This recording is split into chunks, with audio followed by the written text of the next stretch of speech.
8వ అధ్యాయం. రోమపత్రిక 8వ అధ్యాయం. రోమపత్రిక 8వ అధ్యాయం 8వ వచనం. కాగా శరీర స్వభావము గలవారు దేవుని సంతోషపరచనేరరు. ఏమంటాడండి? కాగా శరీర స్వభావము గలవారు దేవుని సంతోషపరచనేరరు. అంటే శరీర స్వభావాన్ని ఎవరు ఆక్రమించుకుంటూ ఉంటారు? సాతాను. శరీర స్వభావాన్ని ఎవరు ఉపయోగించుకుంటూ ఉంటారండి? చాలా జాగ్రత్తగా ఆలోచించాలి. శరీర స్వభావాన్ని ఎవరు ఉపయోగించుకుంటూ ఉంటారు? సాతాను. కనుక శరీర స్వభావము కలిగినటువంటి వారు దేవునిని సాతాను సంతోషపరచలేరు కాదు. శరీర స్వభావము గలవారు దేవునిని సంతోషపరచలేరు కాదు. ఏంటట? సంతోషపరచనేరరు. సంతోషపరచనేరరు అంటే దేవునిని సంతోషపరచము శరీర స్వభావాలకు చేత కాదు.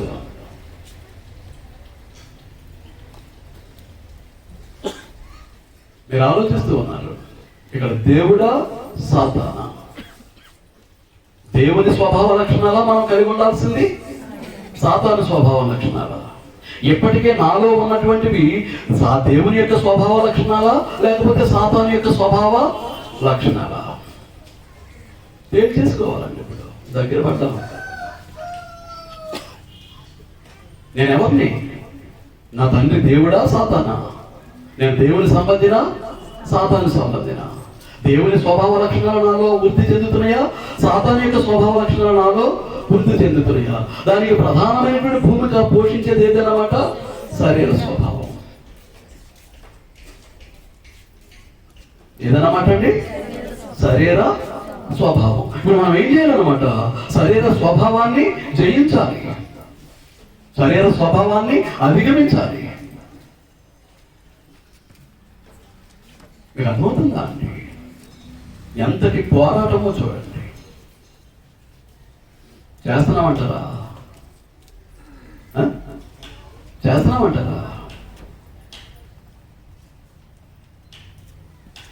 దేవుని కుమారులుగా కుమార్తెలుగా బ్రతకకుండా, దేవుని స్వభావాన్ని మనం కలిగి ఉండకుండా మనతో పోరాడేది ఏదన్నమాట? శరీరమే. అంటే మన శత్రువు మనతోనే ఉన్నాడు. మన శత్రువు ఎవరితో ఉన్నాడు? మనతోనే ఉన్నాడు. మన శత్రువు ఎవరు? మన శరీరమే. చెప్పిన స్టోరీ మళ్ళీ చెప్తాను. మన శత్రువు పక్క ఊరివాడు అనుకోండి. There is a chance to escape from our enemy. మన శత్రువు నుంచి మనం తప్పించుకోవడానికి మనకు ఒక అవకాశం ఉంది. అయితే మన శత్రువు మన ఊరివాడు అనుకోండి, ఆ తప్పించుకునే అవకాశం తగ్గిందా లేదా? వాడు మన పొరుగుడైతే తప్పించుకోవడానికి అవకాశం ఎక్కువగా ఉంది మన శత్రువు నుంచి. అదే మన ఊరోడు అనుకోండి, తప్పించుకునే అవకాశం కొంత తగ్గింది. అలాగే మన శత్రువు మన ఇంట్లో వాడేవనుకోండి, మన శత్రువు మన ఇంట్లో వాడు అనుకోండి, తప్పించుకునే అవకాశం ఇంకా తగ్గింది. ఏం చేస్తున్నానంటే ఇంట్లోనే ఉండాలి మనం. మన శత్రువు ఎక్కడ ఉన్నాడు? మన ఇంట్లోనే ఉన్నాడు. తప్పించుకునే అవకాశం ఇంకా తగ్గింది. మన శత్రువు మనతోనే ఉన్నాడు అనుకోండి, తప్పించుకునే అవకాశం లేదు. ఎంతో పోరాటం చేస్తేనే కానీ, ఎంతో యుద్ధ పటిమ కలిగి ఉంటేనే కానీ మనతో ఉన్నటువంటి శత్రువును ఓడించడం కష్టం. వీడు అలాంటి వాడు, మట్టోడు, బాహ్య పురుషుడు. వీడెప్పుడు కూడా ఆంతరిక పురుషుడితోటి ఆత్మతోటి ఏం చేస్తూ ఉంటాడు? యుద్ధం చేస్తూ ఉంటాడు. ఆత్మేమో దేవుని పోలిక, ఇదేమో మట్టి నుంచి వచ్చింది. దీన్ని ఆనుకొని ఉన్నవాడు ఎవడు? సాతాను. దీన్ని ఆధారం చేసుకుని వాడి యొక్క స్వభావ లక్షణాలు మనలో చూపించడానికి వాడు ప్రయత్నం చేస్తూ ఉంటాడు. మన ఆత్మ పోలిక దేవుని పోలిక కాబట్టి దాన్ని ఆధారం చేసుకుని దేవుడు ఏం చేస్తూ ఉంటాడు? దైవ స్వభావ లక్షణాలను మనలో నింపడానికి ఆయన ప్రయత్నం చేస్తూ ఉంటాడు. ఇప్పుడు మనం ఎక్కడ ఉన్నాం? వీఆర్ ది స్పిరిచువల్ బ్యాటిల్, ఆత్మ సంబంధమైనటువంటి యుద్ధ రంగంలో ఉన్నాం. ప్రతి ఒక్కరము ఉన్నాం. ఈ ఆత్మ సంబంధమైన యుద్ధం మనం అందరము చేస్తూ ఉన్నాం. నేను నా శరీరంతో పోరాడాల్సినటువంటి పరిస్థితులు ఉన్నాయి. పోరాడవలసినటువంటి పరిస్థితులు ఉన్నాయి. ఎందుకు చెప్తున్నానంటే నా శరీర స్వభావము నా దేవునిని సంతోషపరిచే పరిస్థితులు లేవు. శరీర స్వభావము గలవారు దేవునిని సంతోషపరచనేరరు. ఎందుకు చెప్తున్నానంటే 5వ వచనం నుంచి శరీరానుసారులు శరీర విషయముల మీద మనసు ఉంచుతారు. శరీరానుసారులు శరీర విషయముల మీద మనసు ఉంచుతారు. ఆత్మానుసారులు ఆత్మ విషయముల మీద మనసు ఉంచుతారు.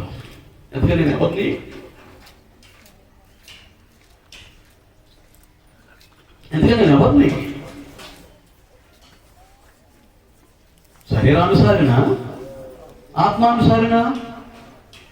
నేను శరీర విషయం మీద మనసు ఉంచుతూ ఉన్నానా? ఆత్మ విషయముల మీద మనసు ఉంచుతూ ఉన్నానా?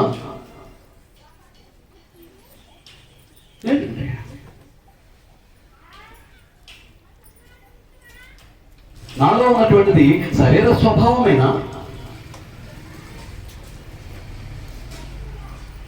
నాలో ఉన్నటువంటి శరీర స్వభావము సాతాను స్వభావ లక్షణాలని ఆధారం చేసుకుని దేవుని స్వభావము నాలో ప్రవేశించకుండా అడ్డుకుంటూ ఉందా?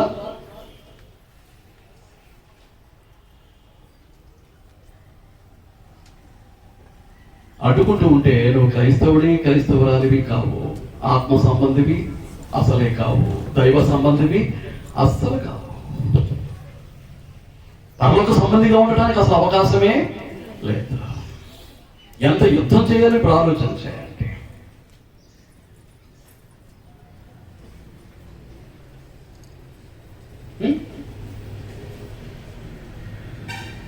మన సబ్జెక్ట్ ఏంటి? మానవ స్వభావం. ఈ మానవ స్వభావాన్ని ఇప్పుడు దైవ స్వభావంతో నింపుకోవాలా, లేకపోతే సాతాను స్వభావంతో నింపుకోవాలా? దేనితో నింపుకోవడానికి మనం ప్రయత్నం చేస్తూ ఉన్నాం. దేనితో నింపుకోవడానికి జీవన పోరాటాన్ని మనం జరిగిస్తూ ఉన్నాం, యుద్ధం చేస్తూ ఉన్నాం.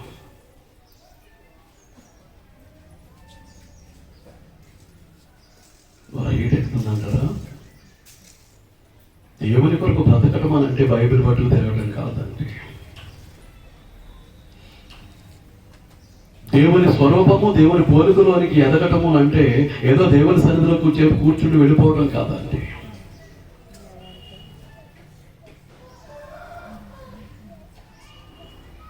దేవుడు మన జీవితానికి ఇచ్చినటువంటి పూర్ణ ఆయుష్కాలాన్ని దేని కొరకు వెచ్చించాలన్నమాట.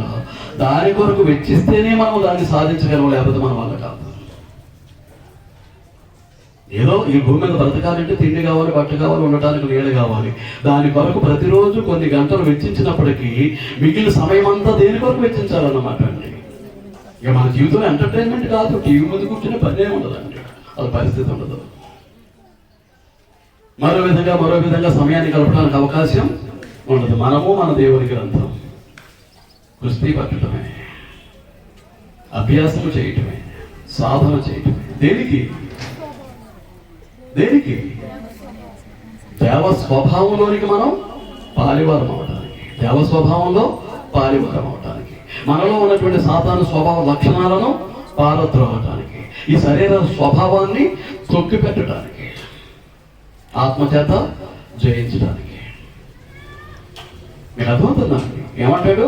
శరీరానుసారులు శరీర విషయం మీద మనసు ఉంచుతారు, ఆత్మానుసారులు ఆత్మ విషయం మీద మనసు ఉంచుతారు. శరీరానుసారమైన మనస్సు మరణం, చావు. శరీరానుసారమైన మనసు ఏంటంటే మరణం, చావు. శరీరానుసారంగా జీవించగోరితే నువ్వు చస్తావు. నువ్వు బ్రతికుండగానే దేవుని దృష్టిలో చచ్చిన వాడవుగా, చచ్చిన దానవుగా ఉంటావు. మీకు అర్థమవుతుందండి? అంచేత 13వ వచనం చూడండి, అదే అధ్యాయం 13వ వచనం. మీరు శరీరానుసారంగా ప్రవర్తించిన ఎడల చావవలసిన వారే ఇందులో. మీరు శరీరానుసారంగా ప్రవర్తించిన ఎడల మీరేం చేయాలి? మీకు లభించే ఫలితం ఏంటి? చావు. మీరు శరీరానుసారంగా ప్రవర్తించిన ఎడల చావవలసిన వారై ఉందరు. మీరు చావవలసిన వారై కొందరు. మీకు అర్థమవుతుంది? ఆలోచిస్తూ ఉన్నారు. శరీరానుసారమైనటువంటి మనస్సు మరణం, శరీరానుసారమైన మనస్సు మరణం, ఆత్మానుసారమైన మనస్సు జీవమును సమాధానం. ఎక్కడుంది? 8వ అధ్యాయం 6వ వచనంలో ఉంది. 7వ వచనానికి వెళుతున్నాను. ఏలయనగా శరీరానుసారమైన మనస్సు దేవునికి విరోధమైనది. శరీరానుసారమైన మనస్సు ఏంటంటే దేవునికి విరోధమైనది.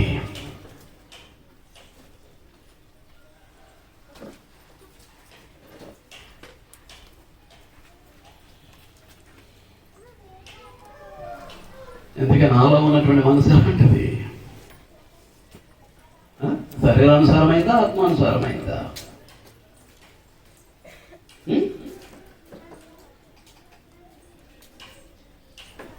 ఇంచేత శరీర స్వభావం గలవారు దేవునిని సంతోషపరచనేరు. దేవుని సంతోషపరచడం అనేటటువంటిది శరీర స్వభావం కలిగిన వారికి అసాధ్యం, వారికి చేత కాదు. దేవుని సంతోషపరచడం అనేటటువంటిది శరీర స్వభావం కలిగిన వారికి చేత కాదు. అంచేత ఏమంటాడు? 7వ వచనం, ఏలయనగా శరీరానుసారమైన మనస్సు దేవునికి విరోధమైనది, అది దేవుని ధర్మశాస్త్రమునకు లోబడదు, ఏమాత్రమును లోబడ నేరదు.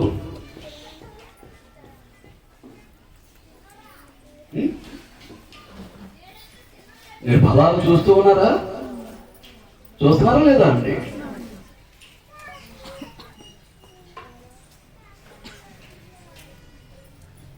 అలా చదువుతున్నాను చూడండి.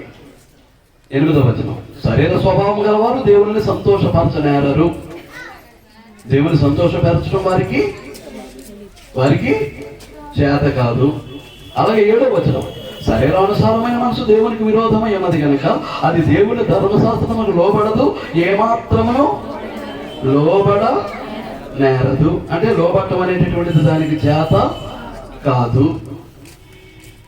లోబట్టం అనేటటువంటిది దానికి చేత కాదు. మీకు అర్థమవుతుందా అంటే? ఇంతకీ ఇప్పుడు ఏం చేస్తుంది అన్నమాట? దేవుని స్వభావానికి సాతాను స్వభావానికి మధ్యలో ఈ శరీర స్వభావం అనేటటువంటిది ఏం చేస్తూ ఉంది? ప్రధాన భూమిక పోషిస్తూ ఉంది. ప్రధాన భూమిక పోషిస్తూ ఉంది. ఇప్పుడు నేను ఏం చేయాలి? శరీరాన్ని ఆధారం చేసుకున్నవాడు ఎవరు? సాతాను. వాడు ఏం చేస్తున్నాడు? శరీరాన్ని ఆధారం చేసుకుని వాడి యొక్క స్వభావ లక్షణాలు, దురాశను, తర్వాత పాపము చేసేటటువంటి స్వభావాన్ని, పాపము చేసే విధానాన్ని, అలాగే అబద్ధమాడే విధానాన్ని, నమ్మిన వారిని మోసం చేసే విధానాన్ని, ఎదుటి సహోదరుల మీద అపవాదం అనగా నేరం మోపే విధానాన్ని మనలో ప్రవేశపెట్టి తన స్వభావ లక్షణాల చేత మనల్ని ఆక్రమించుకుని ఏం చేస్తున్నాడు? మనం దేవుని స్వభావంలోనికి రానివ్వట్లేదు. దేవుని స్వభావంలో పాలిభాగస్తులము కానివ్వట్లేదు. మీకు అసలు అర్థమవుతుందా అండి? కానీ ఇప్పుడు సాతాను ఆధారం చేసుకున్నటువంటి ఆ శరీర స్వభావం నుంచి మనం విడుదల పొందాలి అని అంటే మనం ఏమైనా చేయగలమా?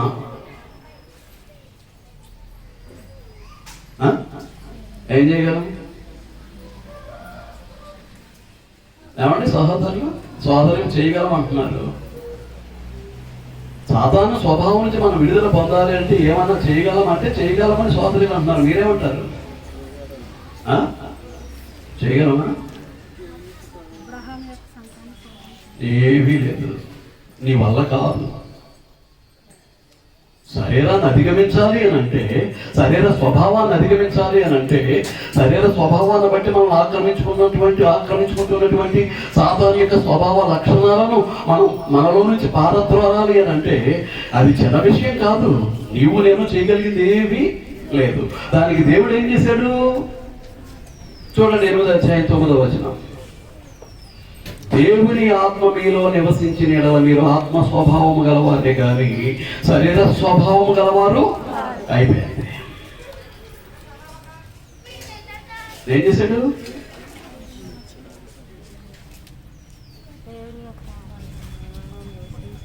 యెహోవా ఆత్మ, దేవుని ఆత్మ, క్రీస్తు ఆత్మ, ఆదరణకర్త, సత్యస్వరూపి అయిన ఆత్మ, ఇవన్నీ కూడా పరిశుద్ధాత్మకు ఉన్నటువంటి వివిధ నామాలు. ఇక్కడ దేవుని ఆత్మ అంటే ఎవరు? పరిశుద్ధాత్మ. దేవుని ఆత్మ మీలో నివసించి ఉన్నాయా? మీరు ఆత్మ స్వభావం గలవారే కానీ శరీర స్వభావం గలవారు కాదు. ఎందుకంటే నివసిస్తున్నాడా?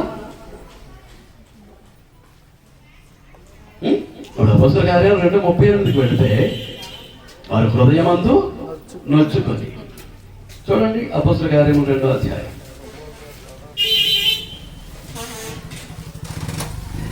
అపోస్తలుల కార్యముల గ్రంథం 2వ అధ్యాయం. తన తొలి ప్రసంగాన్ని ముగిస్తూ పేతురు మాట్లాడుతున్నటువంటి మాటలు 36వ వచనం. మీరు సిలువ వేసిన యేసునే దేవుడు ప్రభువుగాను క్రీస్తుగాను నియమించాను, ఇది ఇశ్రాయేలు వంశమంతయు రూఢిగా తెలుసుకొనవాలని చెప్పాను.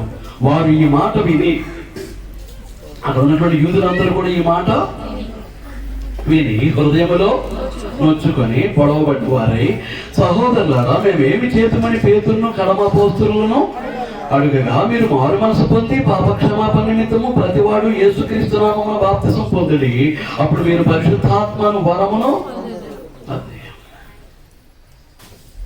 దేవుడు ఏం చేశాడు?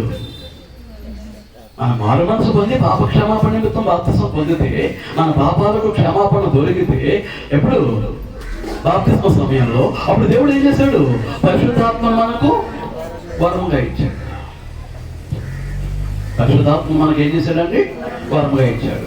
కొరింథీయులకు రాసిన మొదటి పత్రిక 6వ అధ్యాయం 19-20 వచనాలు. మీ దేహము దేవుని వల్ల మీకు అనుగ్రహింపబడి మీలో ఉన్న పరిశుద్ధాత్మకు ఆలయమై ఉన్నదని మీరు ఎరుగరా? మీరు మీ సొత్తు కాదు, విలువ పెట్టి కొనబడిన వారు కనుక మీ దేహంతో దేవుని ఒక నూతన సంబంధమైనటువంటి జీవితం. వాస్తవానికి శరీరం ఎవరికి లోబడిపోయింది? సాతానికి, వారి యొక్క స్వభావ లక్షణాలకి లోబడిపోయినటువంటి ఈ శరీరం ద్వారా ఇప్పుడు ఏం చేయాలి? దేవునిని మహిమపరచాలి. దేవుని మహిమపరచాలి అని అంటే ఇప్పుడు శారీరక స్వభావాన్ని ఏం చేయాలన్నమాట? పూర్తిగా విసర్జించేయాలి. విసర్జించేయడానికి దేవుడు అనుగ్రహించినటువంటి గొప్ప భాగ్యం ఏంటి అని అంటే, మీ దేహము దేవుని వల్ల మీకు అనుగ్రహింపబడి మీలో ఉన్నటువంటి పరిశుద్ధాత్మకు ఆలయం.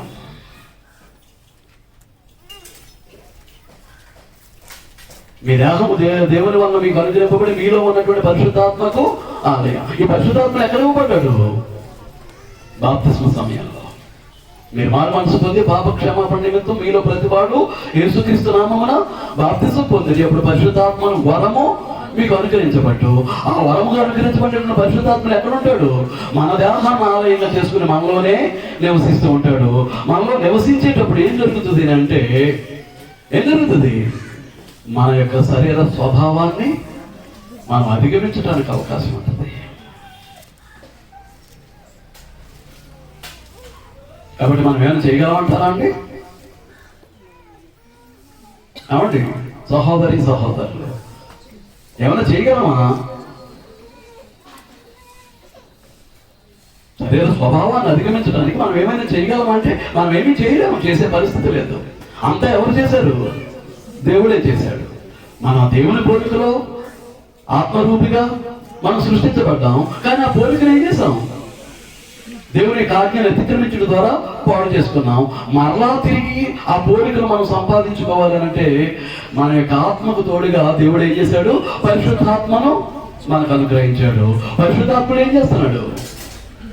శరీర స్వభావాన్ని మనలో నుంచి పారద్రోలి ఆత్మ స్వభావాన్ని ధరించుకునేటట్లుగా దేవుడు సహాయం చేస్తూ ఉన్నాడు. శరీర స్వభావాన్ని ఎప్పుడైతే వదిలేసామో సాతాను స్వభావ లక్షణాలు కూడా మనలో నుంచి ఆటోమేటిక్గా వెళ్ళిపోతాయి. శరీర స్వభావ లక్షణాలు కూడా సాతాను యొక్క స్వభావ లక్షణాలు, శరీర స్వభావ లక్షణాలు ఇవన్నీ కూడా ఏమైపోతాయి అన్నమాట అండి. ఆటోమేటిక్గా వెళ్తుంది. అంచేత ఏమంటాడంటే, దేవుని ఆత్మ మీలో నివసించి ఉన్నాడా? నిజంగా నా దేహంలో పరిశుద్ధాత్మ నివసించి ఉన్నాడా?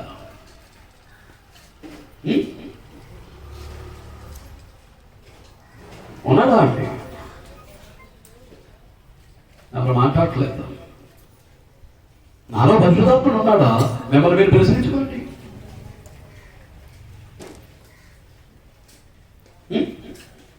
యేసుక్రీస్తు స్టేట్మెంట్ ఇస్తున్నాడు. చూడండి మత్తయి సువార్త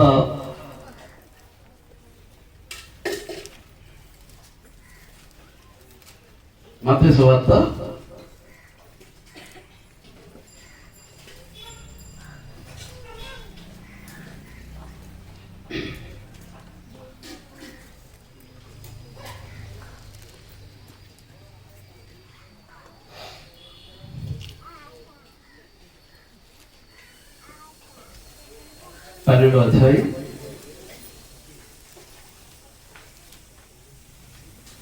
31వ వచనం. కాబట్టి నేను మీతో చెప్పినది ఏమనగా, మనుషులు చేయు ప్రతి పాపమును దోషణయు వారికి క్షమింపబడును, కానీ ఆత్మ విషయమైన దోషణకు పాప క్షమాపణ లేదు. ఏది ఆత్మ సంబంధమైనటువంటి దోషణ? పరిశుద్ధాత్మ విషయమైనటువంటి దోషణ ఏదండి? ఆల్బర్ట్ గారు, ఇప్పుడు యేసుక్రీస్తు మాట్లాడుతూ మనుషులు చేయి ప్రతి పాపమును దోషణయు వారికి క్షమించబడుతుంది, కానీ ఆత్మ విషయమైన అనగా పరిశుద్ధాత్మ విషయమైన దోషణకు పాప క్షమాపణ లేదు. ఏది పరిశుద్ధాత్మను కూర్చున్నటువంటి దోషణ? ఏది? పరిశుద్ధాత్మ ప్రేరణతో వ్రాయబడినటువంటి దేవుని వాక్యానికి వ్యతిరేకంగా జీవించే ప్రతి వాడు పరిశుద్ధాత్మను ఏం చేస్తూ ఉన్నాడు? దూషిస్తూ ఉన్నాడు. పరిశుద్ధాత్మ ప్రేరణతో వ్రాయబడినటువంటి వాక్యాన్ని అనుసరించినటువంటి వాడు పేరుకు మాత్రమే క్రైస్తవుడు, కానీ వాక్యాన్ని మాత్రం, దేవుని మాటను మాత్రం అనుసరించి నడుచుకోడు. ఇలాంటి వాళ్ళందరూ కూడా ఏం చేస్తున్నారు అన్నమాట? పరిశుద్ధాత్మను దూషిస్తూ ఉన్నాడు. పరిశుద్ధాత్మను ఏం చేస్తూ ఉన్నారంటే దూషిస్తూ ఉన్నారు. లోకంలో చేసే ప్రతి పాపము దోషణ క్షమించబడుతుంది, కానీ ఆ మనుషునికి పరిశుద్ధాత్మకు వ్యతిరేకంగా చేసేటటువంటి దోషణ క్షమించబడదు. పరిశుద్ధాత్మకు వ్యతిరేకంగా చేసే దోషణ ఏంటి అని అంటే, పరిశుద్ధాత్మ ప్రేరణతో దేవుని మూలముగా పలికినటువంటి ప్రతి మాటను మనం అనుసరించి జీవిస్తే మనం ఏం చేయమన్నమాట? పరిశుద్ధాత్మను కూర్చున్నటువంటి దోషణ మనం చెయ్యం. లేకపోతే మనం ఏం చేస్తూ ఉన్నాం అన్నమాట? పరిశుద్ధాత్మను దూషిస్తూ ఉన్నాం. ఈ పరిశుద్ధాత్మను దూషించే వారికి ఇక క్షమాపణ లేదు. పరిశుద్ధాత్మను దూషించేటటువంటి వారికి క్షమాపణ లేదు. అంచేతను ఏమంటున్నాడు? రోమపత్రిక 8వ అధ్యాయంలో ఏమంటున్నాడండి? దేవుని ఆత్మ మీలో నివసించి ఉన్నాడు కదా, మీరు ఆత్మ స్వభావం గలవారు, కానీ శరీర స్వభావం గలవారు కాదు. అంటే ఇప్పుడు పరిశుద్ధాత్మ మనలో నివసించటము అంటే పరిశుద్ధాత్మ ప్రేరణతో వ్రాయబడినటువంటి వాక్యము చేత మన హృదయాన్ని నింపుకోవటం. పరిశుద్ధాత్మ ప్రేరణతో వ్రాయబడినటువంటి ఆ వాక్యం చేత మన హృదయాన్ని ఏం చేయాలి? నింపుకోవాలి. ఆ వాక్యానుసారముగా జీవించాలి. జీవిస్తూ ఉన్నప్పుడు మనం పరిశుద్ధాత్మను ఏం చేయం? దూషిస్తాం. క్షమించరానటువంటి పాపము చెయ్యం. ప్రతి పాపము క్షమించబడుతుంది, కానీ పరిశుద్ధాత్మకు వ్యతిరేకంగా చేయబడే పాపము క్షమించబడదు. అంచేతనే మనలో ఉన్నటువంటి శరీర స్వభావాన్ని మనం తొలగించుకోవాలి అని అంటే పరిశుద్ధాత్మ మనలో నివసించాలి. ఎలా నివసిస్తూ ఉంటాడు? వాక్య రూపంలోనే మనలో నివసిస్తూ ఉంటాడు. వాక్యము చేత ఏం చేయాలి? శరీర క్రియలను మనం చంపవలసినటువంటి వారమై ఉన్నాం. శరీర స్వభావమును చంపవలసిన వారమై ఉన్నాం. అప్పుడు ఏం జరుగుతుంది? 49వ వచనం, దేవుని ఆత్మ మీలో నివసించి ఉండేట్లా మీరు ఆత్మ స్వభావం గలవారే కానీ శరీర స్వభావం గలవారు కారు. ఎవడైనా క్రీస్తు ఆత్మ లేని వాడైతే వాడు ఆయన వాడు కాదు. మీలో పరిశుద్ధాత్మను నివసించట్లేదు అనుకోండి. దేవుని ఆత్మన క్రీస్తు ఆత్మన ఒక్కడే పరిశుద్ధాత్ముడు. క్రీస్తు ఆత్మ లేని వారం అయితే అనగా పరిశుద్ధాత్మలో మనం కలిగి ఉండకపోతే మనము దేవుని వారము కాము. అంచేత 10వ వచనం అంటాడు, క్రీస్తు మీలో ఉన్న ఎడల మీరు మీ శరీరము పాపం విషయమై మృతమైనది. క్రీస్తు మీలో ఉన్న ఎడల మీ శరీరం ఏంటి? ఈ శరీరం ఏం చేస్తూ ఉంటుంది? శరీర స్వభావం ప్రకారం ఏం చేస్తూ ఉంటుంది? పాపమే చేస్తూ ఉంటుంది. ఈ శరీర క్రియను బట్టే కదా మంచి పాపం అయిపోయేది. శరీరంలో ఏమున్నాయి? పంచేంద్రియాలు ఉన్నాయి. శరీరంలో ఏమున్నాయండి? పంచేంద్రియాలు. ఏంటవి? కన్ను, చెవి, నోరు, చేతులు, శరీరం, ముక్కు తీసి పక్కన పెట్టేయండి. దానివల్ల మనకి ఏ పాపం కలిగేటటువంటి అవకాశం లేదు. ఇప్పుడు చూడకూడదు దాన్ని చూస్తే కన్ను ఏం చేస్తుంది? పాపం చేస్తుంది. వినకూడదు దాన్ని వింటే ఏం చేస్తుంది? చెవి పాపం చేస్తుంది. మాట్లాడకూడదు దాన్ని మాట్లాడితే, తినకూడదు దాన్ని, తాగకూడదు దాన్ని తిని త్రాగితే నోరు పాపం చేస్తూ ఉంది. పొందకూడదు దాన్ని పొందటానికి శరీరం ఆశపడితే శరీరం ఏం చేస్తుంది? పాపం చేస్తూ ఉంది. అంచేత ఈ పంచేంద్రియమయమైనటువంటి దేహము ఈ పంచేంద్రియాల ద్వారా పుట్టేటటువంటి దురాశలతోటి ఏం చేస్తూ ఉంది? పాపము జరిగిస్తూ ఉంది. పాపము జరిగిస్తూ ఉన్నది కనుక మనం ఏం చేయాలి? ఇప్పుడు మీలో ఉన్నటువంటి క్రీస్తు మీలో ఉన్న యెడల మీ శరీరము పాప విషయమై ఏంటి? మృతమైనది, కానీ ఆత్మ నీతి విషయమై జీవమైనది. అంచేత మనం ఏం చేయాలి? చేయాలండి? క్రీస్తును మన హృదయ సింహాసనం మీద ప్రభువుగా ప్రతిష్ఠించుకోవాలి. పేతురు రాసినటువంటి మొదటి పత్రిక. క్రీస్తును మన హృదయ సింహాసనం మీద ఏం చేయాలండి? ప్రభువుగా ప్రతిష్ఠించుకోవాలి. పేతురు రాసినటువంటి మొదటి పత్రిక 3వ అధ్యాయం 15-16 వచనాలు కలిపేశాడు. చదువుతున్నాను. నిర్మలమైన మనస్సాక్షి కలిగిన వారై మీలో మన నిరీక్షణ గురించి మిమ్మల్ని హేతుబడుగు ప్రతి వారికి సాత్వికముతోనూ భయముతోనూ సమాధానం చెప్పుటకు ఎల్లప్పుడూ సిద్ధముగా ఉండి మీ హృదయములందు క్రీస్తును ప్రభువుగా ప్రతిష్ఠించుడి. మీ హృదయములందు క్రీస్తును ప్రభువుగా ప్రతిష్ఠిస్తే ఆ ప్రభు యొక్క సర్వాధికారానికి మనం లోబడితే, విధేయత చూపిస్తే అప్పుడు ఏం జరుగుతుంది అన్నమాట? క్రీస్తు మనలో నివసిస్తూ ఉంటాడు. నివసించేటప్పుడు మన శరీరం ఏమవుతుంది? పాపం విషయం మృతమైంది. పాపం విషయం ఏమవుతుందండి? చనిపోయేది అవుతుంది. అంచేత మనలో ఎవరు నివసించాలి? దేవుని ఆత్మ నివసించాలి. 2 క్రీస్తు నివసించాలి. పరిశుద్ధాత్మ నివసించాలి. 2 క్రీస్తు నివసించాలి. పరిశుద్ధాత్ముడు క్రీస్తు మన యొక్క దేహాన్ని ఆలయంగా చేసుకొని మనలో నివసిస్తూ ఉంటే ఇక పాపం చేయడానికి అవకాశం లేదు. పాపం చేయడానికి అవకాశం లేదు. కాబట్టి మన శరీరం ఏమవుతుంది అన్నమాట? పాపం విషయమై మృతమైంది, చచ్చింది అవుతుంది. ఇక పాపం చేయదు శరీరం. సరే, ప్రతి పాపము కూడా ఏ సంబంధమైంది? శరీర సంబంధమైనది. శరీర స్వభావముతో కూడినటువంటిది. ఈ శరీర స్వభావం దేనికి అవకాశం ఇస్తుంది? సాతాను యొక్క స్వభావ లక్షణాలు మనలో ప్రవేశించడానికి ఈ శరీర స్వభావం ఏం చేస్తుంది? దోహదపడుతూ ఉంది. దైవ స్వభావ లక్షణాలు మనలో రావడానికి ఆటంకంగా ఏర్పడుతూ ఉంది. ఇలాంటి పరిస్థితిని అధిగమించాలి అని అంటే టీ పాయింట్ అబ్రహాము సంతాన స్వభావం ఏంటన్నమాట అండి? అబ్రహాము సంతాన స్వభావం. నేను చదివేసి విడిచిపెట్టేస్తాను. కొంతవరకు వెళదామా? హెబ్రీ పత్రిక 2వ అధ్యాయం.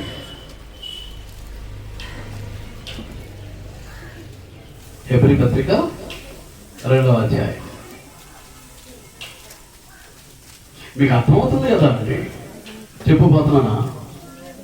అర్థం చేసుకోవడానికి కష్టంగా ఉందా? సాధన చేయడానికి కష్టంగా ఉందా? కష్టమే. అంచేత చెప్తున్నాను కదా, తిండికి బట్టకి ఉండటానికి, ఇల్లు కట్టుకోవడానికి, ఇంటికి కొంత సమయాన్ని వెచ్చించిన కుటుంబ అవసరతలకి మిగిలిన సమయం అంతా దేంతో గడపాలన్నమాట? ఆత్మ సంబంధమైనటువంటి విధానంలో దైవ వాక్యంతో గడిపితేనే దీనికి మనకు సాధ్యం. నేను బోధిస్తూ ఉండొచ్చు, ఆ సాధన చేయకపోతే నాకు లేదు అట్టి స్థితి. దేవుడు కోరుకున్నటువంటి అట్టి స్థితి, దేవ స్వభావంలో పాలివారయ్యే స్థితి నాకు ఉండదు, అలాగే మీకు ఉండదు. ఇదంతా ఏంటన్నమాట? ఎంతో కృషితోటి, సాధనతోటి కూడినటువంటి విషయం. తీసారా అండి? హెబ్రీ పత్రిక 2వ అధ్యాయం 16వ వచనం తీసారా అండి? రైట్. అనగా ఆయన ఎంత మాత్రమును దేవదూతల స్వభావమును ధరించుకొనక అబ్రహాము సంతాన స్వభావమును ధరించుకున్నాడు. ఎవరండి? యేసుక్రీస్తు ప్రభు. ఎవరండి? యేసుక్రీస్తు ప్రభు. ఎందుకు అబ్రహాం ఎలాంటి వాడు?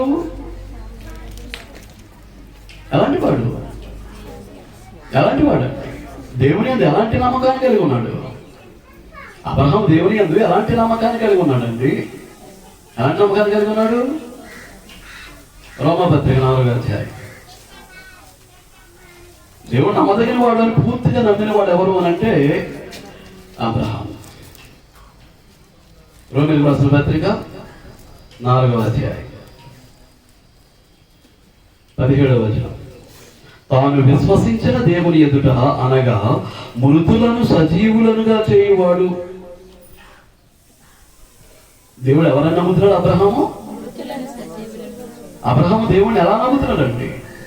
మృతులను. అంచేత కొడుకుని బలి పెట్టాలని సిద్ధపడిపోయాడు. బలి ఇచ్చేశాడు, బలిపీఠం కట్టేశాడు, కట్లు పేర్చేశాడు, కాళ్ళు చేతులు కట్టేసి కుమారుడు ఇస్సాకును బలిపీఠం మీద పడుకోబెట్టేశాడు. ఏం చేశాడు? ఎన్ని క్షణాలు పడుతుంది కత్తి కింద దిగడానికి? ఆవిడ గోపికలు ఎన్ని క్షణాలు పడుతుంది? అంచేతనే దేవుడు ఎలా భావించాడు? బలి చేసినట్టుగానే సంతృప్తి చెందేశాడు. చూడండి యాకోబు పత్రిక పక్కనే, యాకోబు పత్రిక 21వ వచనం, 2వ అధ్యాయం 21వ వచనం. యాకోబు పత్రిక 2వ అధ్యాయం 21వ వచనం. మన పితరుడైన అబ్రహాము తన కుమారుడైన ఇస్సాకును బలిపీఠము మీద అర్పించినప్పుడు, అర్పించేశాడా? అర్పించినట్టుగా దేవుడు సంతృప్తి పడిపోయాడు. దీన్ని బట్టి అతనిలో ఉన్నటువంటి విశ్వాసాన్ని బట్టి. ఎలాంటి విశ్వాసం? ఏమనుకుంటున్నాడు అబ్రహాము దేవుని గురించి? మృతులను సజీవులుగా చేయువాడు, లేని వాటిని ఉన్నట్టుగానే పిలుచువాడునైనా దేవుని ఎదుట అతడు మనకందరికీ తండ్రి అన్నాడు. ఇందును గురించి నేను అనేక జనములకు తండ్రిగా నియమించుతానని వ్రాయబడి ఉన్నది. ఎవరి గురించి? అబ్రహాము గురించి. ఒకటి, మృతులను సజీవులుగా చేయువాడు, లేని వాటిని.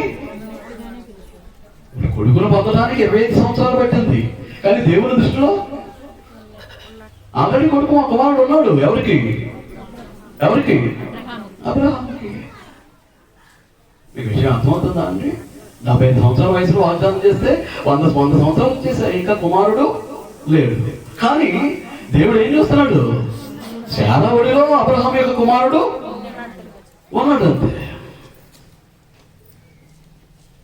కనుక అబ్రహాం యొక్క విశ్వాసం ఏంటి? లేని వాటిని ఉన్నట్టుగానే పిలిచేటటువంటి వాడు. ఈ రోజున మనం కూడా ఎలా ఉండాలన్నమాట అండి? ఎలా ఉండాలి?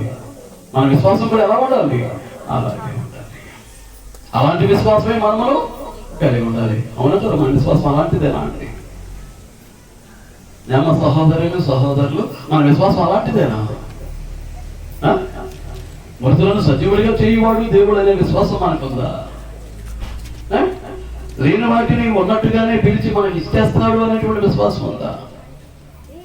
మత్తయి సువార్తలో మాట్లాడుతూ అంటాడు, మీరు ప్రార్థన చేయనప్పుడు ఏమని చేయాలట?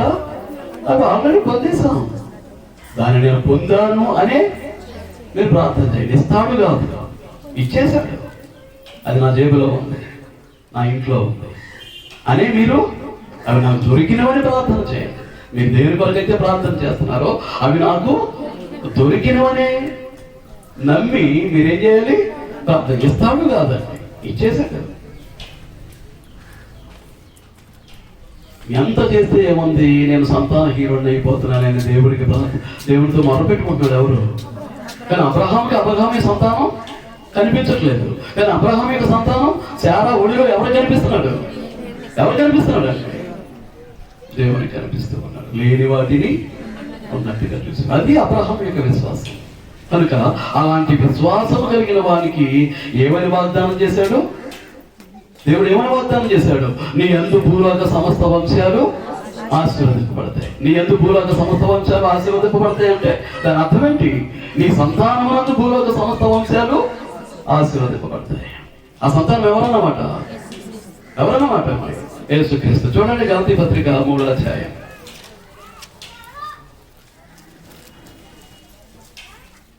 అపోస్తలుడైన పౌలు గలతీయులకు రాసిన పత్రిక 3వ అధ్యాయం 16వ వచనం. అబ్రహామునకును అతని సంతానమునకును వాగ్దానములు చేయబడెను.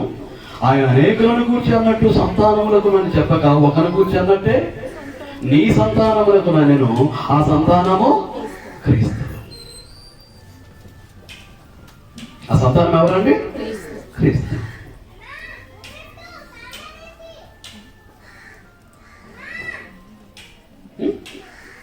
ఆ సంతానం ఎవరండి? క్రీస్తు. సంతానం ఎవరు? క్రీస్తు. క్రీస్తు ద్వారా భూలోక సమస్త వంశాలు ఆశీర్వదింపబడతాయి. ఎవరి యందు? ఎవరి యందు? అబ్రహాం. ఎవరి యందు అండి? అబ్రహాం. అర్థమవుతుందండి? మరొకెక్కుతుందా అంటే వివేచించగలుగుతున్నారా? చెప్పబడే వాక్యాన్ని గ్రహించుకోగలుగుతున్నారా? కష్టంగా ఉందా? నా లెక్క ప్రకారం కష్టమే.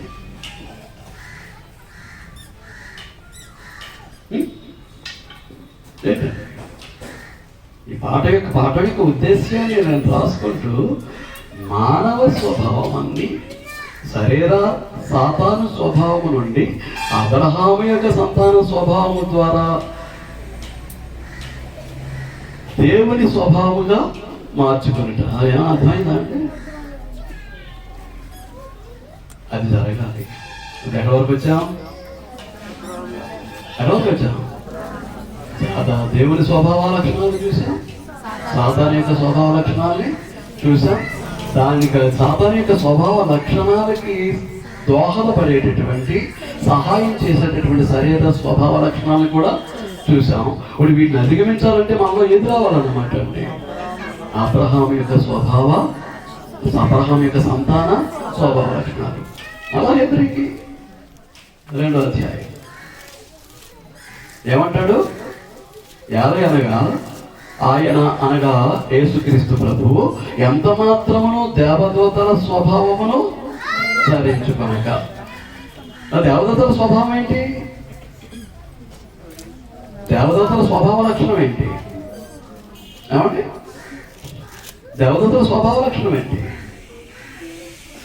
1వ అధ్యాయం 14వ వచనం పక్కనే. 1వ అధ్యాయం 14వ వచనం. వీరందరూ ఎవరందరూ? దేవదూతలందరూ. ఏమండి?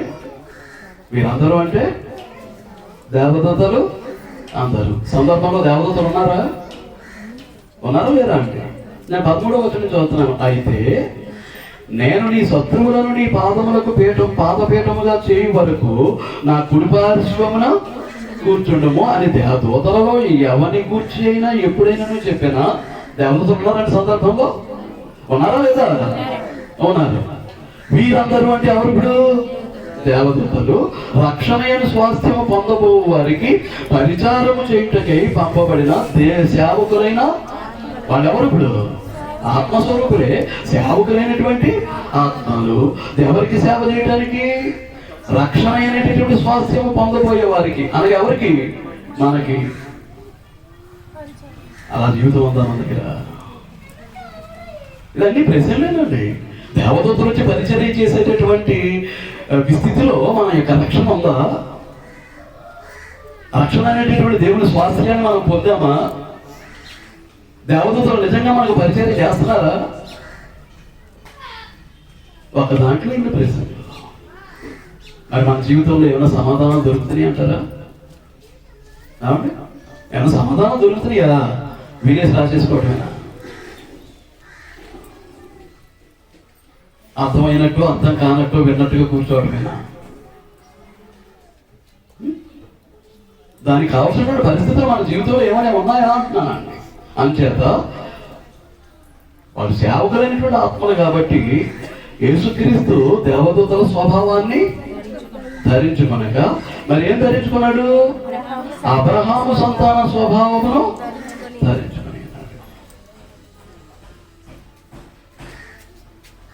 దేవదూతల స్వభావాన్ని ధరించుకోకపోవడానికి ఇంకొక కారణం ఉంది. చెప్పమంటారా? ఇక్కడేమో వారెవరండి? సేవకులైనటువంటి ఆత్మలు. మరొకటి ఏంటి అని అంటే పేతురు రాసినటువంటి మొదటి పత్రిక 12వ వచనం. మొదటి అధ్యాయం 12వ వచనం. పేతురు రాసిన మొదటి పత్రిక 1వ అధ్యాయం 12వ వచనం. పరలోకము నుండి పంపబడిన పరిశుద్ధాత్మ వలన మీకు సువార్త ప్రకటించిన వారి ద్వారా మీకు ఇప్పుడు తెలుపబడిన ఈ సంగతుల విషయమై తమ కొరకు కాదు కానీ మీ కొరకే తాము పరిచర్య చేస్తున్న సంగతి వారికి బయలుపరచబడును. దేవదూతల కార్యములను తొంగి చూడ కోరుచున్నారు. వారి పని అదే. మొదటిదేంటి? సేవకుడు రక్షణీయ స్వాస్థ్యం పొందబోయే వారికి సేవకులైనటువంటి ఆత్మలు. రెండో పని ఏంటి? వారి తొంగు చూడటమే, చేయడానికి ఏం లేదు. ఎవరికి? దేవదూతలకు తొంగు చూడటమే, సేవ చేయటం. రక్షణీయ స్వాస్థ్యాన్ని పొందిన వారికి సేవ చేయటం. ఇక అంతకు మించినటువంటి పని దేవదూతలకు లేదు. అందుచేతనే ఆయన దేవదూతల స్వభావమును ధరించుకొనక ఏ స్వభావాన్ని ధరించుకున్నాడు? అబ్రహాము సంతాన స్వభావం. అబ్రహాం యొక్క సంతాన స్వభావము ఎలాంటిది? అబ్రహాం యొక్క సంతాన స్వభావం ఎలాంటిదండి? భోజనం చేస్తే నిద్రపోతారా? గోపి గారు భోజనం చేస్తారు, నిద్ర వస్తుందా? ఐరోపాకి వస్తుందా? భారతీయ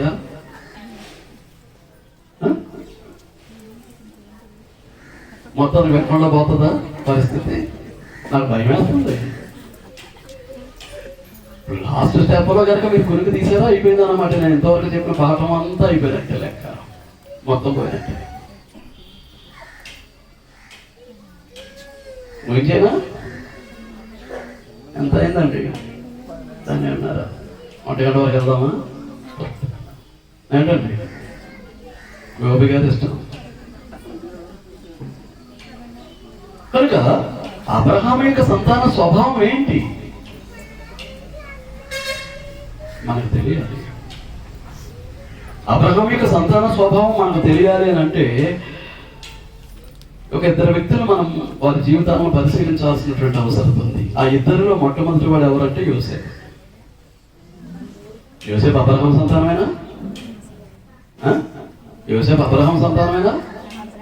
ఈ రోజున క్రీస్తునందు మనమే అబ్రహాం యొక్క సంతానం అయినప్పుడు క్రైస్తవులంగా, క్రీస్తు సంఘ సభ్యులంగా యోసేపు అబ్రహాం సంతానం కాడా?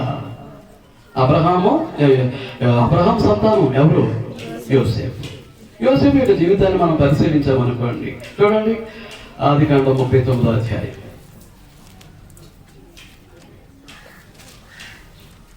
ఆదికాండం 39వ అధ్యాయం.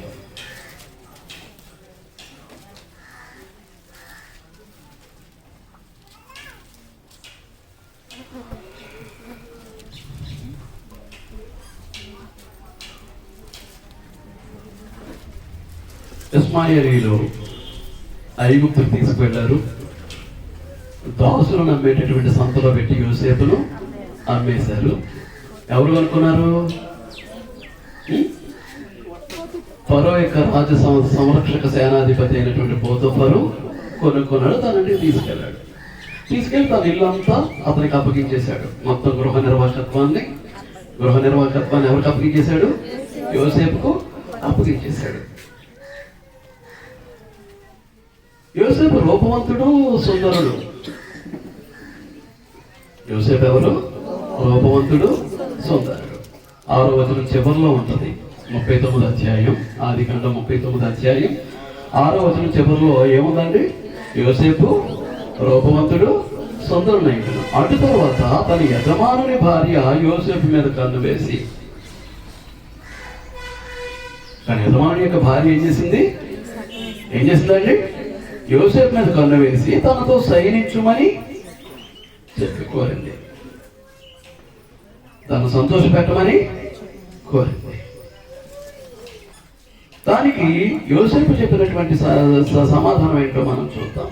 9వ వచనం నుంచి, నీవు అతని భార్య అయినందున నిన్ను తప్ప మరి దేనిని నాకు అప్పగింపుకి ఉండలేదు. ఇల్లంతా అప్పగించాడు అన్నాను ఇందాక. ఇంటి అనుకునేదా యోసేపు ఎలా ఉన్నాడు? గృహ నిర్వాహకుడిగా, మేనేజర్గా ఉన్నాడు. ఇప్పుడు ఆమెతో ఏం మాట్లాడతాడు? నిన్ను తప్పించి నీ ఇంట్లో నాకు అప్పగించకుండా ఉన్నది ఏది లేదు. అంటే నిన్ను అప్పగించలేదు కానీ మిగిలినంతా కూడా నా వశమును ఉంచాడు, నాకు అప్పగించాడు.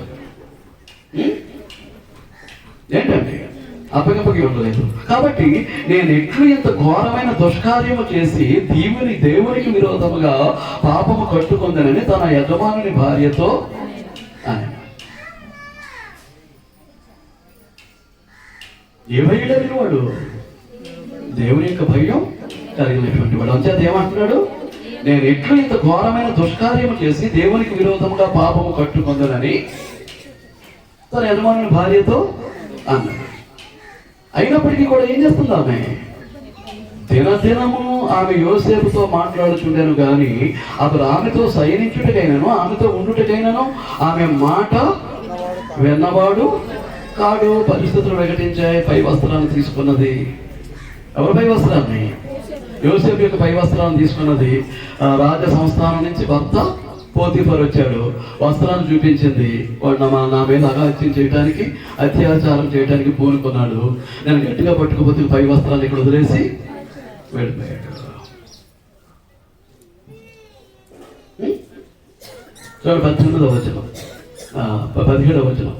అప్పుడు ఆమె తన భర్తతో ఈ మాటలు చెప్పాను, నీవు మన యొద్దకు తెచ్చిన హెబ్రీ దాసుడు నన్ను ఎగతాళి చేయుటకు నా యొద్దకు వచ్చాను. నేను బిగ్గరగా కేక వేసినప్పుడు వాడు తన వస్త్రము నా దగ్గర విడిచిపెట్టి తప్పించుకుని బయటికి పారిపోయాడు. నిజమాది?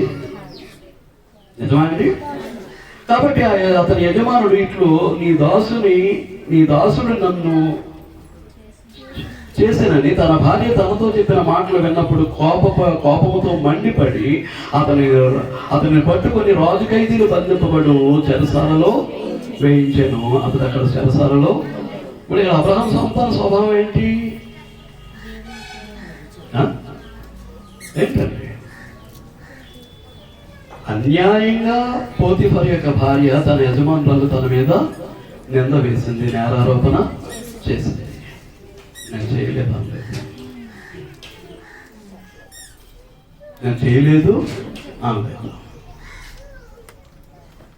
అబ్రహాం యొక్క సంతాన స్వభావం. నేను చేయలేదు అనలేదు, అబ్రహాం యొక్క సంతాన స్వభావం.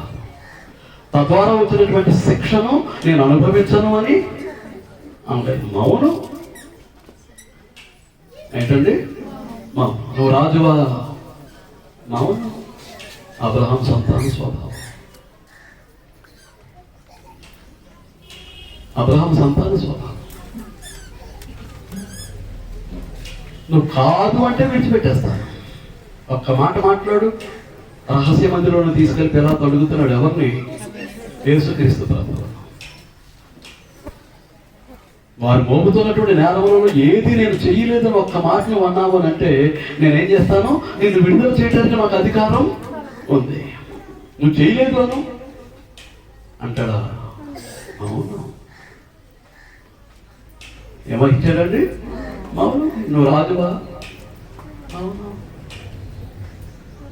ఎవరి స్వభావం అది? ఎవరి స్వభావం అది? అబ్రహాం యొక్క సంతాన స్వభావం. నేరారోపణ చేస్తే నేను చేయలేదు అన్నది యోసేపు. రెండవది, నేను ఆ శిక్ష పొందాల్సినటువంటి అవసరం లేదు అని వాదించిన వాడు కాదు. చెరసాల వేస్తే ఏం చేశాడు? మౌనంగా చెరసాలకు పడిపోయాడు.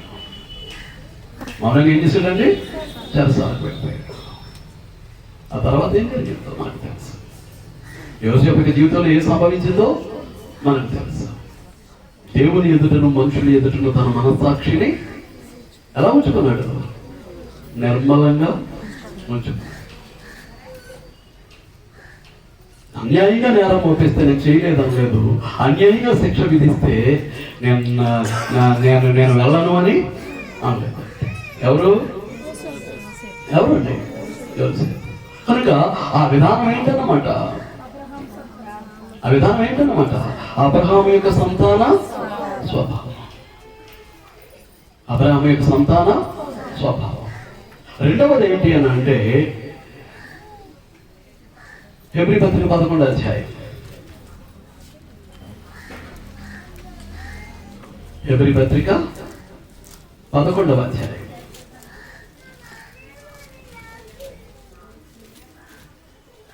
తీసారా?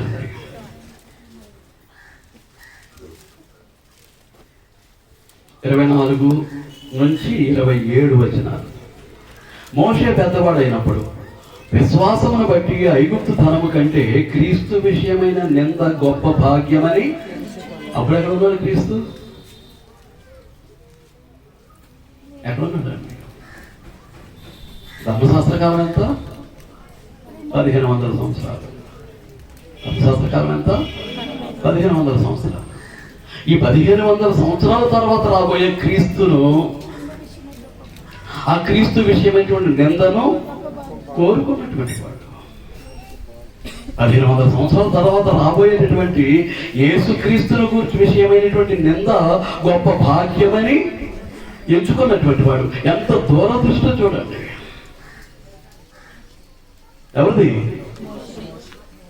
ఎవరిదండి? మోషే కాదు, ఇప్పుడు పాత నిబంధనలో ఉన్నటువంటి విశ్వాస వీరులందరూ అలాంటి వారే. విశ్వాస వీరులందరూ అటువంటి వారే. చూడండి 13వ వచనం మనం చూస్తే మనకు అర్థమవుతుంది. వీరందరూ అంటే ఎవరన్నమాట? విశ్వాస వీరులైనటువంటి వారు, పాత నిబంధనకు చెందిన విశ్వాసులు. వీరందరూ ఆ వాగ్దానముల ఫలం అనుభవింపకపోయినను దూరం నుండి చూచి, ఆ వాగ్దాన ఫలం ఎవరు? యేసుక్రీస్తు ప్రభు. వాగ్దాన ఫలం ఎవరండి? యేసుక్రీస్తు ప్రభు. దూరం ఆ వాగ్దాన ఫలం అనుభవింపకపోయినను ఇప్పుడు మనం అనుభవించే భాగ్యం మనకు దొరికింది. అయినప్పటికీ ఎలా అనుభవించాలో తెలియట్లేదు. పూర్తిగా అనుభవించడానికి తగిన సిద్ధపోవట్లేదు మన దగ్గర. ఏదో ఉన్నామంటున్నాం తప్ప పూర్తిగా దేవుడు అనుగ్రహించబోయేటటువంటి వాగ్దాన ఫలం ఇప్పుడు హేబేలు కానివ్వండి, హానోకు కానివ్వండి, అబ్రహాం కానివ్వండి, నోవహు కానివ్వండి, వీళ్ళందరూ ఎప్పటి వారు? ఇంచుమించుగా క్రీస్తుకు 3500 సంవత్సరాల ముందు ఉన్నటువంటి వారు. 3500 సంవత్సరాల తర్వాత రాబోయేటటువంటి యేసుక్రీస్తును వారు ఏం చేశారు? వాగ్దాన ఫలం అనుభవింపకపోయినను దూరము నుండి చూసి ఏం చేశారట? వందనము చేసి తాము భూమి మీద పరదేశమును యాత్రికులమై ఉన్నామని ఒప్పుకొని విశ్వాసము గలవారై. ఎలాంటి విశ్వాసము? ఈ లోకానికి మెస్సయ్య వస్తాడు, లోకరక్షకుడు వస్తాడు, లోక పాపమును మోస్తాడు, లోక పాప శిక్షను భరిస్తాడు, లోక పాప విమోచన ఖైదనగా తన ప్రాణాన్ని అర్పిస్తాడు అని ఇదంతా ముందు నుంచే దూరం నుండి చూసి ఈ భూమి మీద మేము ఎవరమో పరదేశమును యాత్రికులమై ఉన్నామని ఒప్పుకొని విశ్వాసం గలవారే మృతి పొందిరి. 14వ వచనం. ఎలాగో చెప్పువారు తమ స్వదేశమును వెతుకుతున్నారని విశ్వపరుచుతున్నారు కదా. ఎలాగో చెప్పేవారు ఎవరు? తమ స్వదేశమును ఎదిగేవారు. ఏది తమ స్వదేశం? పరలోకం. పరలోకం నుంచి వచ్చారు. దేవుడు పంపిస్తే మళ్ళీ ఎక్కడికి వెళ్తారు? పరలోకానికి వెళ్తారు. ఏంటి లైను? నిత్యత్వం నుంచి నిత్యత్వానికి. నిత్యత్వం నుంచి వచ్చాం, మళ్ళీ నిత్యత్వానికి వెళ్ళిపోతాం. ఇది దేవుని యొక్క సంకల్పం. నిత్యత్వం నుంచి వచ్చి ఎవరు పంపిస్తూ వచ్చాము? దేవుడు పంపిస్తూ వచ్చాము. మళ్ళీ మనకు అప్పగించిన బాధ్యతలను నిర్వర్తించి మళ్ళీ ఎక్కడికి వెళ్ళిపోతాం? దేవుని దగ్గరికి వెళ్ళిపోతాం. Eternity to eternity. నిత్యత్వం నుంచి నిత్యత్వానికి క్రైస్తవ ప్రయాణం, ఆత్మ సంబంధమైనటువంటి యాత్ర. ఇది మనకు అర్థం అవ్వాల్సినటువంటి అవసరం ఉంది. మనం గ్రహించుకోవాల్సినటువంటి అవసరం ఉంది. మనం ఎరగాల్సినటువంటి అవసరం ఉంది. ఏదో 4 వచనాలు తెలుసుకొని 4 విషయాలు గ్రహించుకొని నాకు అంతా తెలిసిపోయిందంటే కుదరదు. అంచేత మోషే పెద్దవాడైనప్పుడు విశ్వాసమును బట్టి ఐగుప్తు ధనము కంటే క్రీస్తు విషయమైన నింద గొప్ప భాగ్యమని ఎంచుకున్నది. అంటే ఎంత దూరదృష్టి అండి.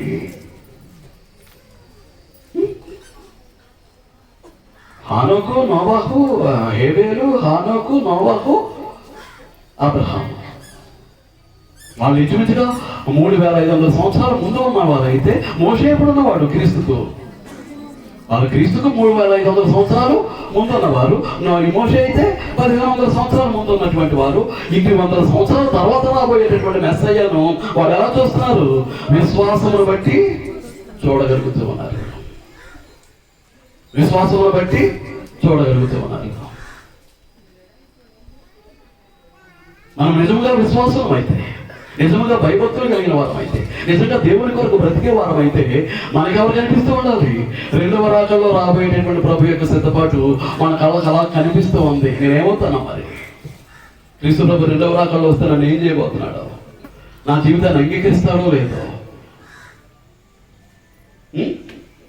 రాగడ ముందు చనిపోతే నేను పరదేశం వెళ్తానో లేదో, ప్రభు వస్తే ప్రభుతో పాటు పర్వకాలకు వెళ్తానో లేదో, ఇవే తలంపులు ఇవే ఆలోచనలతోటి ఏం చేయాలన్నమాట, చాలా జాగ్రత్తగా మన స్వదేశాన్ని వెతుక్కుంటూ మనం ముందుకు, భక్తులందరూ విశ్వాసులందరూ ఎవరు దేన్ని వెతుకుతున్నారు, తమ స్వదేశాన్ని వెతుకుతున్నారు. మన స్వదేశం ఇది కాదు.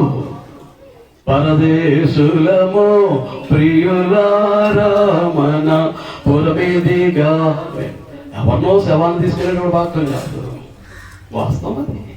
మనం ఎవరో పరదేశులం, పరలోక సంబంధిని. మనం ఎవరో, నేను ఎవరిని, పరలోక సంబంధిని. మనం ఎవరో పరదేశులము ప్రియులారా మన పురము ఇది కాదు, పాతపక్కం కాదు.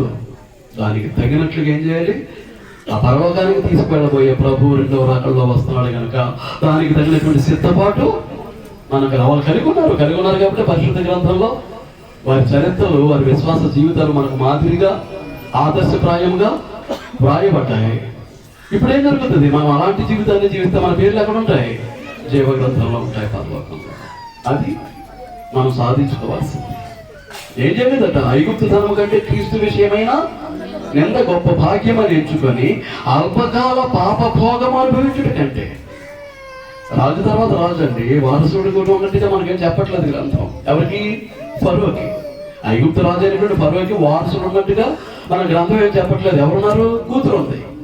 ఇప్పుడు ఇతను ఎవరు, మోషే కూతురు కుమారుడు అని అంటే వారసుడు లేనటువంటి గర్భాన పుట్టినటువంటి కొడుకు లేనప్పుడు ఇప్పుడు తర్వాత రాజు అయ్యేది ఎవరు, కుమార్తె యొక్క కుమారుడే మోషే కదా. మోషే కదండి రాజు ఐగుప్తు దేశానికి. ఫరో తర్వాత కాబోయే ఫరో ఎవరు, మోషే. మరి దేన్ని వదిలేసుకున్నాడు ఇప్పుడు, దేన్ని వదిలేసుకున్నాడు, అల్పకాల పాప భోగం అనుభవించుట కంటే దేవుని ప్రజలతో శ్రమ అనుభవించుట మేలని యోచించి ఫరో యొక్క కుమార్తె యొక్క కుమారుడనని అనిపించుకున్నటకు ఒప్పుకొనలేదు. ఏలైనా అతడు ప్రతిఫలముగా కలుగబోవు బహుమానమందు దృష్టి ఉంచాను. మరి మనం దేని మీద ఉంచుతున్నాం, డబ్బు సంపాదన మీద,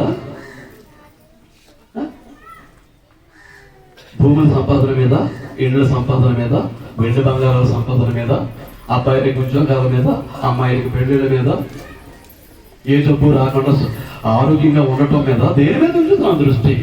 అతను దేని మీద ఉంచాడట, ప్రతిఫలముగా కలుగబోవు బహుమానమందు దృష్టి ఉంచాను. విశ్వాసమును బట్టి అతడు అదృశ్యుడమైన వారిని చూచుతున్నట్టు. దేన్ని చూస్తున్నాడట, విశ్వాసమును బట్టి దేన్ని చూస్తున్నాడు, అదృశ్యుడైనటువంటి దేవుని చూస్తున్నాడు. అదృశ్యుడైనటువంటి యేసుక్రీస్తు ప్రభువును చూచుతున్నట్టు స్థిరబుద్ధి కలవాడై రాజాక్రమణకు భయపడక ఐగుప్తును విడిచి చల్లగా మిథ్యాల దేశానికి వెళ్ళిపోయాడు. అదంతా తోలనాడేశాడు. అధికారాన్ని తోలనాడాడు, ఐశ్వర్యాన్ని తోలనాడాడు, మంచి విలాసవంతమైనటువంటి జీవితాన్ని తోలనాడేశాడు. ఎవరు చూస్తున్నాడు, క్రీస్తు విషయమైనటువంటి క్రీస్తు విషయమైన నింద గొప్ప భాగ్యమని ఎంచుకున్నాడు. అల్పకాల పాప భోగాన్ని అనుభవించడానికి ఇష్టపడలేదు. అంతేకాదు దేన్ని చూస్తున్నాడు, అతను ప్రతిఫలంగా పొందబోవు బహుమానమందు, అది శాశ్వతమైనటువంటి బహుమానం, నిత్యమైనటువంటి బహుమానం, దాని వైపు చూస్తూ దాని మీద దృష్టి ఉంచాడు. విశ్వాసాన్ని బట్టి అతడు అదృశ్యుడైన వారిని చూచుచున్నట్టు. అంటే ఎవరిని చూస్తున్నాడు, అదృశ్యుడైన దేవుడిని చూస్తున్నాడు. 1500 సంవత్సరాలతో అతను రాబోయేటటువంటి మెస్సయ్యను చూస్తూ ఉన్నాడు, లోకరక్షకుడిని చూస్తూ ఉన్నాడు. చూచుచున్నట్టు స్థిరబుద్ధి గలవాడై, మరి చంచలత్వం లేదు, అనుమానం లేదు. అటు ఇటు చంచలత్వం, కొంచెంసేపు అటు విశ్వాసులు గాను, కొంతమంది అవిశ్వాసులు గాను, కొంచెంసేపు భక్తి పరులు గాను, కొంచెంసేపు భక్తిహీనులు గాను, ఎలాంటి చంచలత్వం లేదు. లేకుండా స్థిరబుద్ధి గలవాడై రాజాక్రమణకు భయపడక ఐగుప్తును విడిచి పోయాను. అంటే ఏంటన్నమాట, అబ్రహాము యొక్క సంతాన స్వభావంలో ధనానికి విలువ లేదండి. ఏమలేదు, ధనానికి విలువ లేదు, అల్పకాల పాప భోగాలకి చోటు లేదు. అల్పకాల పాప భోగాలకి చోట్లేదు. ఇదేంటన్నమాట అబ్రహాము యొక్క సంతాన స్వభావం. మరి మనం ఎలా ఉంటున్నాము? మనం ఎలా ఉంటూ ఉన్నాము? మనం కూడా అబ్రహాం సంతానమే కదా. ఇప్పుడు అబ్రహాము సంతాన స్వభావాన్ని ధరించుకోవడం ద్వారా మనం ఏం చేస్తాం? సాతాను యొక్క స్వభావ లక్షణాలు మన దగ్గరికి రాకుండా శరీర స్వభావాన్ని పూర్తిగా ఏం చేస్తాం అన్నమాట అండి, విసర్జించేస్తాం. శరీర స్వభావాన్ని ఏం చేస్తాం? పూర్తిగా విసర్జించేస్తాం. శరీరానికి విలువ ఉండదు మన దగ్గర. శరీర సుఖం కొరకు ప్రాకులాట ఉండదు. ఉన్నంతలో తృప్తిగా బ్రతుకుతూ ఆ గింజ నీళ్ళే ఇక అన్నిని, ఆ పచ్చడి మెతుకులే ఇక అన్నిని, ఆ వేసుకున్నటువంటి ఆ బట్టలే ఇక అన్నిని. ఇక దేని కొరకు వెతుకులాడే పని లేదు. బంగారాల కోసం వెంట్ల కోసం అలంకరించుకోవడానికి ప్రాకులాడే పని లేదు. ఇది ఎవరి స్వభావం అన్నమాట? అబ్రహాం యొక్క సంతాన స్వభావం ఏంటి? మొట్టమొదటి శ్రమలు అన్యాయంగా శ్రమలు అనుభవించడానికి సిద్ధముగా ఉండే స్వభావం అబ్రహాం యొక్క సంతాన స్వభావం. ధనాన్ని, అల్పకాల పాప భోగాల్ని, ఈలోక సంబంధమైనటువంటి అధికారాన్ని, ఈలోక సంబంధమైనటువంటి సంతోషాన్ని విసర్జించేది ఏదన్నమాట? అబ్రహాం యొక్క సంతాన స్వభావం. అందుచేత లోక పాపం కొరకు శిలువలో మరణించాలి కాబట్టి ఆ అబ్రహాము సంతాన స్వభావాన్ని యేసుక్రీస్తు ఏం చేశాడు? ధరించుకుని వచ్చాడు. దేవదూతల సంతాన స్వభావాన్ని. మీకు అర్థమైంది? దాని చాలా భారం. విషయాన్ని అర్థం చేసుకుని గ్రహించుకుని దాని ప్రకారం బ్రతకడానికి చాలా భారంగా ఉంటుందండి. అవసరమైతే అవకాశాన్ని బట్టి మరొకసారి మనం చూద్దాం. మరీ కొన్ని పాఠాలు ఉన్నాయండి. పదే 4-5 సార్లు చెప్తేనే కానీ పూర్తిగా లోడ్ అవ్వండి. ఏం చేద్దామంటే ఇది పరలోకపు తండ్రి యొక్క ఆత్మ సంబంధమైనటువంటి జ్ఞానం. మనకు తెలిసిందేదో మనకు అర్థమైపోయింది, మాకు ఆ సమస్తం తెలుసు వద్దండి. తెలియని ఎంతో ఉంది. మీకు అర్థమవుతుందా? ఈ సంగతిలో మొట్టమొదటిసారి నేను మీతో మాట్లాడుతున్నాను. ఇంతవరకు నేను ఎప్పుడు మాట్లాడలేదు. ఈ అవకాశాన్ని ఇచ్చినటువంటి స్వభావం అనే పాఠాన్ని సెలెక్ట్ చేసి నాకు ఇచ్చి ఒక్కరోజు బైబిల్ తరగతిని కండక్ట్ చేసినటువంటి గోపి గారికి నా హృదయపూర్వక వందనాలు తెలియజేస్తూ ఉన్నానంటే. ఆయనే ఇచ్చారు సబ్జెక్ట్ నాకు. ఆ సబ్జెక్ట్ ఆయనే ఇచ్చారండి. వారికి, వారి కుటుంబానికి వందనాలు తెలియజేస్తూ ఈ మొదటి సెషన్ నేను ముగిస్తూ ఉన్నాను. మళ్ళా అబ్రహాం సంతాన స్వభావం మొదటి నుంచి కొంచెం చూసుకొని ఆ తర్వాత ఏం చేద్దాం? పాఠాన్ని ముందుకి కొనసాగిద్దాం. మధ్యాహ్నం ఎవ్వరూ నిద్రపోకుండా, భక్తాయాసంతో ఉండకుండా. ఏమండి? మొక్కలు ఇప్పుడు ఎలాగైతే నవ్వుతూ కలకలాడుతూ ఉన్నాయో మధ్యాహ్నం నుంచి కూడా అలాగే ఉండాలి. ఏ ఒక్కరు కూడా నవ్వకటానికి లేదా? ఏమండి? శ్రద్ధగా అందరికీ వందనాలు. ఆయన నేరం మోపుతున్నాడండి.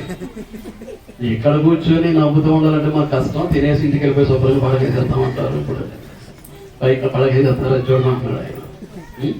అందరికీ వందనాలండి. చిన్న ప్రార్థన చేసుకుందాం. అధ్యక్షుడు